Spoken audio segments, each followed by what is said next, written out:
کامیابی ملے گی دین پر چلنے سے. دین آئے گا حضور والی محنت سے. دین ہے تو سب کچھ ہے، دین نہیں تو کچھ بھی نہیں. ساری دنیا کا مالک بن کر بھی دین کے بغیر ناکام ہو جائے گا. اس لیے حضور صلی اللہ علیہ وسلم والی محنت میں دعوت ہے، تعلیم و تعلم ہے، ذکر و عبادت ہے. حضور صلی اللہ علیہ وسلم والے اخلاق ہیں، ہجرت ہے، نصرت ہے، مشورہ ہے.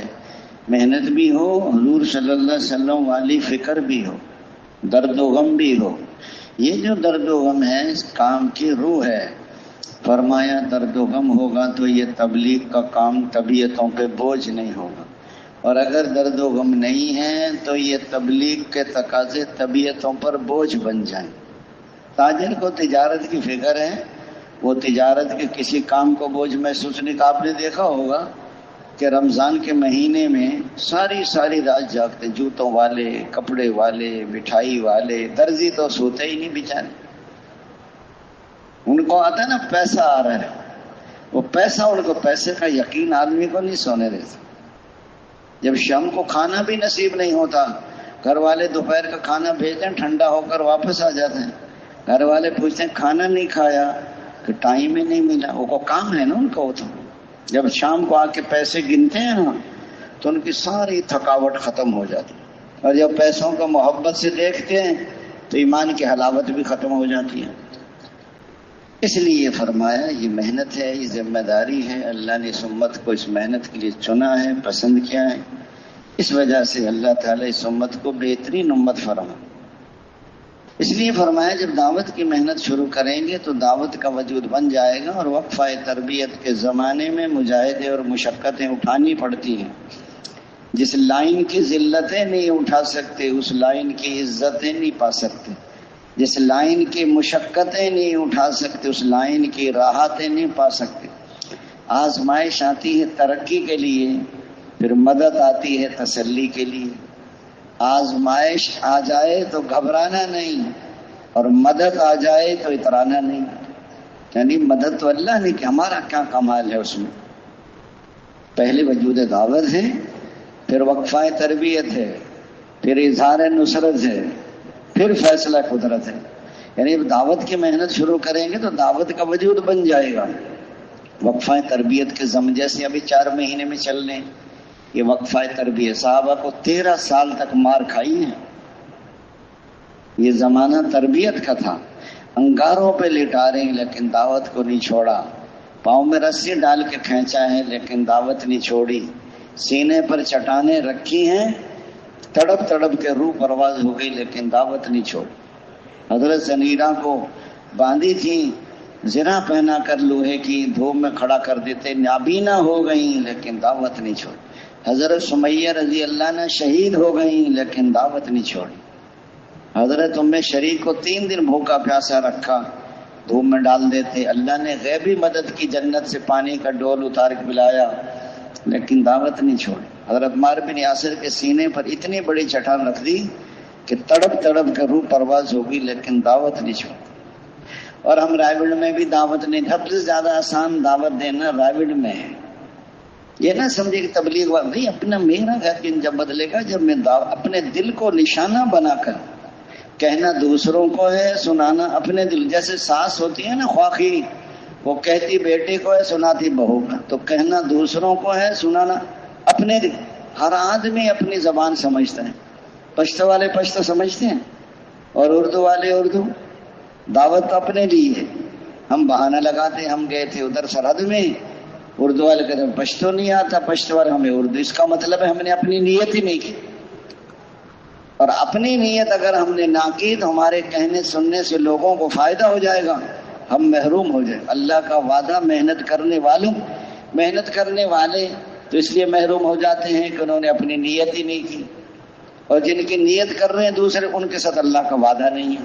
ان کو ہدایت مل بھی سکتی ہے. جو ہمارا راستے محنت کرتے ہیں، مجاہدے کرتے ہیں، مشقتیں اٹھاتے ہیں، ہم ان کو خاص نور بصیرت عطا فرماتے ہیں اور جنت کی راہیں سجھاتے ہیں. اس لیے فرمایا اپنی اصلاح کی نیت، حضور والی محنت کو سیکھنے کی نیت، اللہ تعالیٰ کو راضی کرنے کی نیت.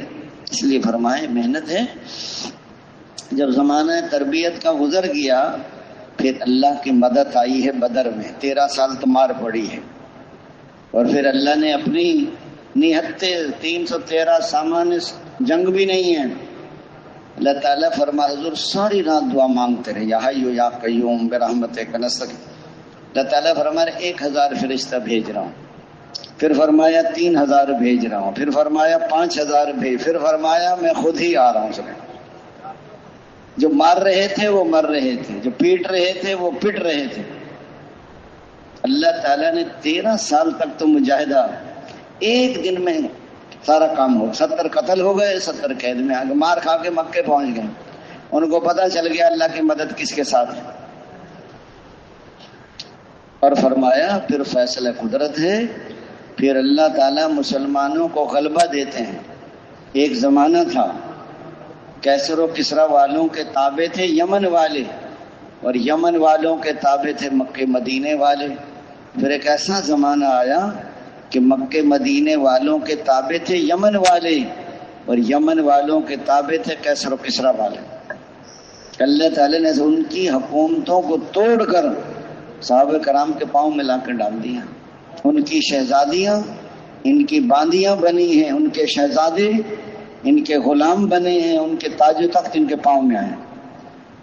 اگر حضرات صحابہ کرام دنیا کی محنت کرتے اور اپنی ہڈیوں کو پیس کے سرما بنا دیتے، پھر بھی کیسر و کسرا کی حکومتوں کے مالک نہیں بن سکتے تھے۔ حکومتوں کو اللہ نے توڑا ہے، انہیں حضرات کی محنت اور قربانیوں سے توڑا ہے۔ ورنہ تو حضور نے جب ایران کے بادشاہ کو قاصد بھیجا، حضرت اسحاق رضی اللہ عنہ کو دعوت نامہ دیا، تو درباری کہنے لگے ہمیں دے دو، ہم پہنچا دیں گے۔ بولے گا میں نے بادشاہ کے ہاتھ میں دینا ہے۔ ان کے ہاتھ میں دیا، اس نے آپ کو خط کو پڑھا، اللہ کا نام، اللہ کے رسول کا نام، پھر اس کے بادشاہ کا نام، تو غصے میں آ کے خط کو پھاڑ دیا کہ میرا نام پہلے کیوں نہیں لکھا۔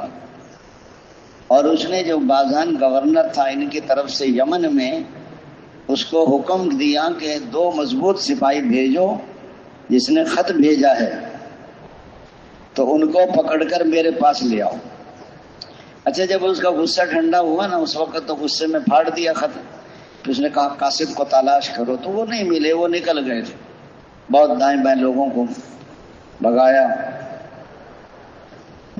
تو اس نے وہ سپاہی جب جا رہے تھے نا مدینے، تو مکے والے بڑے خوش ہو رہے تھے کہ اب حضور نہیں بچ سکتے، اب کسرا سے اس زمانے کی بڑی حکومتیں تھیں، ہزاروں سالوں سے یہ لوگ حکومت کرتے تھے، اب نہیں بچ سکتے۔